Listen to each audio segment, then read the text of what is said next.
এই নামাজের মাধ্যমে একজন গায়রে আলম আল্লাহর বন্ধু হয়। কারণ আল্লাহ তাআলা এই আয়াতের ভেতরে মুফাসসিরিনে কেরাম লিখেছেন যে 1 নাম্বার ক্যাটাগরি আল্লাহর বন্ধু হওয়ার জন্য তাকওয়াল্লাহ লিইবাদা, অর্থাৎ ইবাদতের ভেতরে আল্লাহ তাআলার প্রতি তাকওয়া অর্থাৎ গুনাহমুক্ত জীবন গড়ার অভ্যাস গড়া 1 নাম্বার।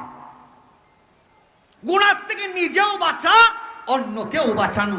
প্রথম বলেছিলাম আমরা চাই এই স্কুল কলেজ ভার্সিটির ছেলে মেয়েগুলো এমন দিনদার হোক, তারাও দুশ্চরিত্র থেকে বেঁচে নিজেরাও সচ্চরিত্রবান হোক, এটা আমরাও চাই। কেন? আল্লাহর নির্দেশ প্রত্যেকটা অভিভাবকের কাছে আল্লাহ তাআলার আমানত। আল্লাহ তাআলা কোরআনে বলেছেন, ইয়া আইয়ুহাল্লাযীনা আমানু, ইয়া আইয়ুহাল্লাযীনা আমানু কু আনফুসাকুম ওয়া আহলিকুম নারা। আল্লাহ তাআলা বলেন, এ দুনিয়ার ঈমানদারেরা, তোমার নিজেরে তুমি জাহান্নামের আযাব থেকে বাঁচাও। হে বান্দা, তোমার পরিবার পরিজনকেও তুমি জাহান্নামের আযাব থেকে বাঁচাও। এই জন্যে প্রত্যেকটা অভিভাবকের প্রতি আমার বিনয়ের সহিত আবেদন, অন্তত আপনার সন্তানকে দিনদার বানান। তার মানে এই নয় আপনার সন্তানকে জেনারেল শিক্ষায় শিক্ষিত করবেন না, আপনার সন্তানকে কলেজ ইউনিভার্সিটিতে পড়াবেন না, এমনটা নয়। কারণ আপনি আমি অনেকেই জানি মুজাদ্দিদুল মিল্লাত হাকিমুল উম্মত আশরাফ আলী থানভী রহমতুল্লাহি আলাইহি, ওনার এক জলিল কদর এক মুজাজ, ওনার খলিফা ছিলেন ডক্টর আব্দুল হাই আরিফি রহমতুল্লাহি আলাইহি। গুগলে সার্চ দিয়ে দেখবেন ডক্টর আব্দুল হাই আরিফি, এই নামে উইকিপিডিয়াতেও আছে, খুঁজে পাবেন। এখন তো যুবকেরা ডিজিটাল, বলার আগে মোবাইলটা বাইর করে হালায়, ঠিক না? ঠিক কি? আপনারা কি আমার কথা বুঝেন না? ও ভাই, কানে আওয়াজটা আর একটু দেওয়া লাগবে। আমার কানে আওয়াজ না এলে আমার কিন্তু গলায় চাপ করবো, কানে যেন একটু আওয়াজ আসে। দরকার হলে এই সাউন্ড বক্স এইদিকে একটু ঘোরান আমার দিকে, এই সাউন্ডগুলো একটু, পিছনের সাউন্ডগুলো একটু দেন। আমার 12টা বাজায়েন না, কারণ মাহফিল শুধু এই দেয় না, আরো আছে প্রত্যেক দিন 3টা 4টা। যাউন তো লাগে, না গেলে বলে ওই যে হুজুররা কথা দিয়ে কথা রাখে না।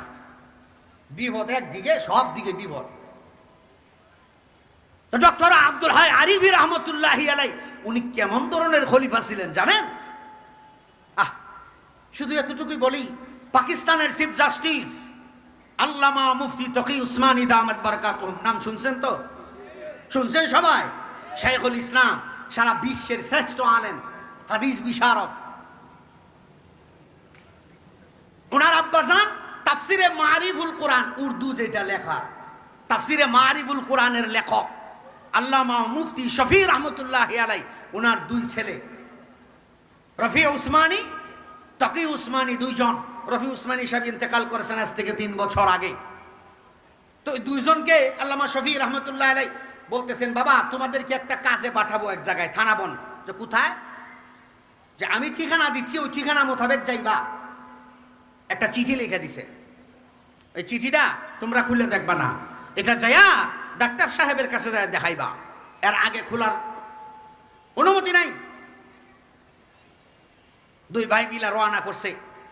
বাড়ি থেকে যখন বের হবে তখন ওনার আম্মা যান প্রায় 2-3 বছর থাকতে পারবে, এতটুকু সরু সামান যা টাকা পয়সা যা লাগে সব ওনার কাছে, ওনার 2 ভাইয়ের কাছে দিয়া পাঠিয়ে দিছে থানাবন। গেছে, যাওয়ার পরে থানাবনের যেই জায়গার ভেতরে ডাক্তার সাহেবের সাথে যায় দেখা করতে হয়, এই জায়গা পর্যন্ত যাওয়া কোনো চারটিখানি কথা না, কারণ সামনে হাজার হাজার মানুষ বসা। কিন্তু ওনারা তো আলেম, কারোর সাথে বেয়াদবি করে অভ্যাস নাই, কেমনে যাবে তাদেরকে সরায়া। এখন 2 জন মিলে বাহিরে অপেক্ষা করতেছে কখন মানুষ কমে তারপরে যাবে। কিন্তু আসর গেল, মাগরিব গেল, এশা গেল, ফজর গেল, এরপরও মানুষ এখান থেকে উঠে না, বাহিরে দাঁড়ায় গেছে।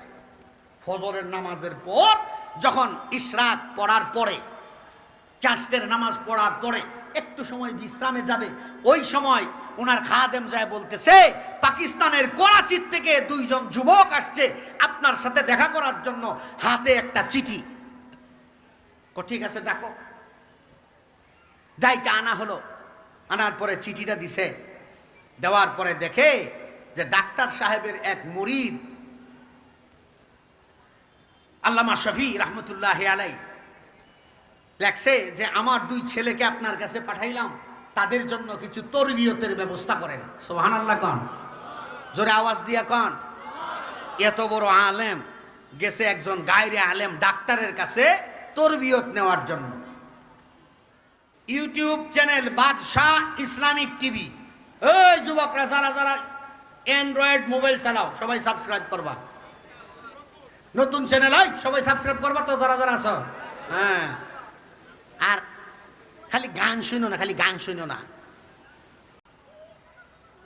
তখন উনি বলতেছেন, বাবা আমি তো তোমাদেরকে তরবিয়ত দিতে পারবো না, কারণ তোমরা তো বড় আলেম, আমার কথা তোমরা মানতে পারবা না। তখন ওনারা বলছেন যে মানতে পারবো। কথা মানতে পারবা তো? হ্যাঁ। তাইলে আমার 1 নাম্বার শর্ত, 2 বছর পর্যন্ত কোনো কোথাও যাইতে পারবা না, কোথাও ওয়াজ মাহফিল করা পারবা না। শর্তটা বুঝছেন তো? আর এখনকার সময়ে যদি কাউরে বলা হয়তো মানতো কেউ? কথা কয় না, মানতো? 2 বছর পর্যন্ত ওই জায়গায় ওনারা ছিলেন। কেন বলছি? এই জন্যে যে আল্লাহ তাআলার সাথে সম্পর্ক কায়েমের জন্য যেটা প্রধান কাজ, সেটা হলো গুনাহমুক্ত থেকে নিজেকে গুনাহ থেকে বাঁচায় রাখার অভ্যাস করা। শুধু আপনিই না, আপনার সন্তানকে সহ।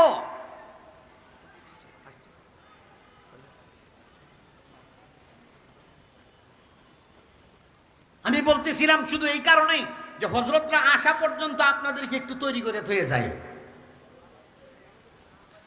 সেই জন্যে 2য় নাম্বার কাজ, অর্থাৎ গুনাহ মুক্ত হওয়ার 2য় নাম্বার কাজ, আল্লাহ তাআলার সাথে সম্পর্ক কায়েমের 2য় নাম্বার পন্থা, আল্লাযীনা হুম মুখলিসুন,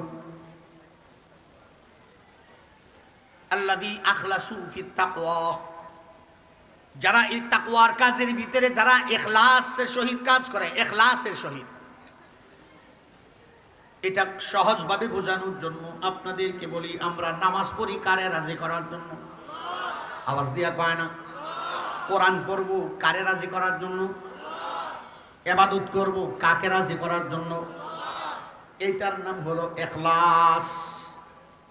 দুনিয়াতে প্রত্যেকটা কাজ করব আল্লাহকে রাজি করার জন্য। এমনকি বান্দা তোমার জুতার পিতাটা ছিঁড়ে গেছে, সেটাকেও আমি জোড়া লাগাবো আল্লাহরে রাজি করার জন্য। সুবহানাল্লাহ বলেন। যার কারণে সূরাতুল মাউনের ভিতরে আল্লাহ তাআলা বলছেন কোন কোন মানুষগুলা হলো জাহান্নামে যাওয়ার উপযুক্ত। সূরা মাউন, আরাআইতাল্লাযী ইউকাযযিবু বিদ্দীন ফাযালিকাল্লাযী ইয়াদুল ইয়াতীম ওয়ালা ইয়াহুদ্দু আলা তুআমিল মিসকিন ফাওয়াইলুল লিল মুসাল্লিন। আল্লাহ তাআলা বলেন নামাজীদের জন্য ওয়াইল নামক দুজক, নামাজীদের জন্য জাহান্নামের দুঃসংবাদ। ওই নামাজি কারা? আল্লাযীনা হুম ইউরাউন আই ইউরাউনান নাস, যারা মানুষকে দেখানোর জন্য ইবাদত করে, মানুষকে দেখাইবার জন্য নামাজ পড়ে।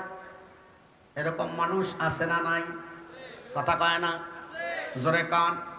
মসজিদের সভাপতি হয়েছে, সেক্রেটারি হয়েছে, মসজিদে যদি না যায় তাইলে মানুষে বদনাম করব, এই জন্য মসজিদে যায়। ঠিক কিনা জোরে বলেন? এমন না, এমন না। নামাজ পড়ব ইবাদত করব কারে রাজি করার জন্য? আওয়াজ দিয়া জোরে বলেন, জোরে কন। এই জন্য বলছি, যদি আল্লাহ ওয়ালা যদি হইতে চাও তাইলে আল্লাহ তাআলা তোমার নামটুকু এই জাতির ভিতরে শ্রদ্ধা ভরে মানুষে স্মরণ করবে। আবু জেহেলের মতো কখনো বদদুয়া তোমার জন্য করবে না। এই জন্যই আল্লাহর রাসূল হাদিসে বলেছেন, মান সান্না ফিল ইসলামি সুন্নাতান হাসানাতান ফালাহু আজরুহা ওমান সান্না ফিল ইসলামি সুন্নাতান সাইয়্যাতান ফালাহু বিজরুহা। এই পৃথিবীতে এমন কিছু কাজ তুমি করে যাও যাতে করে এই কাজ নিয়ে তুমি বান্দার জন্য আল্লাহ তাআলার কাছে তোমারে শ্রদ্ধা ভরে স্মরণ করে। আবু বকররে কেউ দেখছেন? সাহাবী, কথা কয় না, কিন্তু উনার নামটা বললে মানুষ রাদিয়াল্লাহু আনহু বলে। হযরত উমররে কেউ দেখে নাই, কিন্তু উমরের নামটা শ্রদ্ধা ভরে মানুষে স্মরণ করে। কিন্তু ফেরাউনরে কেউ দেখে নাই, কিন্তু তার নামটা কি শ্রদ্ধা ভরে লয়? কথা কয় না। নমরুদের নাম শ্রদ্ধা ভরে লয়, আবু জাহেলের নাম শ্রদ্ধা ভরে লয়। হজ করতে গেলে বেরে যদি প্রস্রাব পায়খানাও যদি না ধরে, আবু জাহেলের বাড়িতে বানাইছে টাট্টিখানা প্রস্রাবখানা, এনে যে একটা কুতান দেওয়া সুন্নত। কথা কয় না, কথা কয় না। সামনে এমন সময় আসছে, বাংলাদেশেও এমন আবু জাহেলের কেউ উত্তরসূরি আছে। এদেরকেও এক সময় এমন সময় আসবে যে এদের নামে বদদুয়া করাও লাগতে পারে।